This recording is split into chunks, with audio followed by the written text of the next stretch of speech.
এবার ইউরোপের জ্বালানি সরবরাহের প্রধান পাইপলাইন বন্ধ করতে যাচ্ছে রাশিয়া। মস্কো জানিয়েছে আগামী ৯ দিনের মধ্যেই জার্মানমুখী গুরুত্বপূর্ণ দ্রুজপা তেল পাইপলাইন বন্ধ করা হবে। এই পদক্ষেপে ইউরোপ, বিশেষ করে জার্মানি, বড় ধরনের সংকটে পড়তে পারে। দ্রুজপা পাইপলাইন বন্ধ হয়ে গেলে জার্মানিতে কাজাখস্তান থেকে আসা তেল সরবরাহ থেমে যাবে। ইরান যুদ্ধের কারণে মধ্যপ্রাচ্য থেকে জ্বালানি সরবরাহ ব্যাহত এবং বৈশ্বিক বাজারে অস্থিরতার মাঝে রাশিয়ার এই সিদ্ধান্ত ইউরোপকে নতুন করে বিপদে ফেলতে পারে বলে মত বিশ্লেষকদের।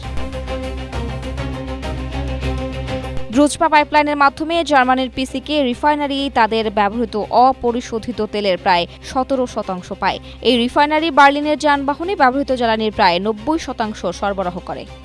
স্ট্রবেরি সুপার ডটেড ও ক্লাসিক ভ্যারিয়েন্ট সেন্সেশন জাগুক শিহরণ। এটি বার্লিনের বিমানবন্দরের জন্য বিমান জ্বালানি বা জেট ফুয়েল এবং শহরের ঘরবাড়ি ও শিল্প কারখানার জন্য গরম করার জ্বালানির প্রধান সরবরাহকারী। রিফাইনারিটি বার্লিন থেকে প্রায় ৬০ মাইল উত্তর পূর্বে অবস্থিত এবং এটি দেশের অন্যতম বৃহৎ স্থাপনা। ২০২২ সালে ইউক্রেনে পূর্ণমাত্রার হামলা শুরুর আগে রিফাইনারিটি রুশ রাষ্ট্রায়ত্ত রোসনেফট এর নিয়ন্ত্রণে ছিল এবং রাশিয়ার তেলের উপর নির্ভরশীল ছিল।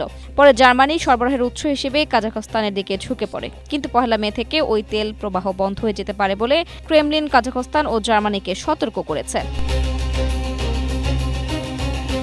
মধ্যপ্রাচ্যের সংঘাত ও হরমুজ প্রণালী বন্ধ থাকায় তেলের দাম ব্যারেল প্রতি প্রায় $১০০ উঠেছে।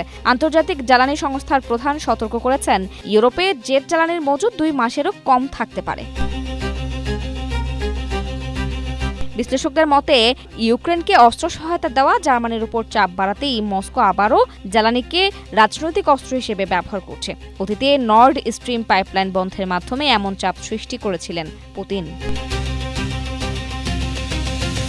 Desk report, Asia post.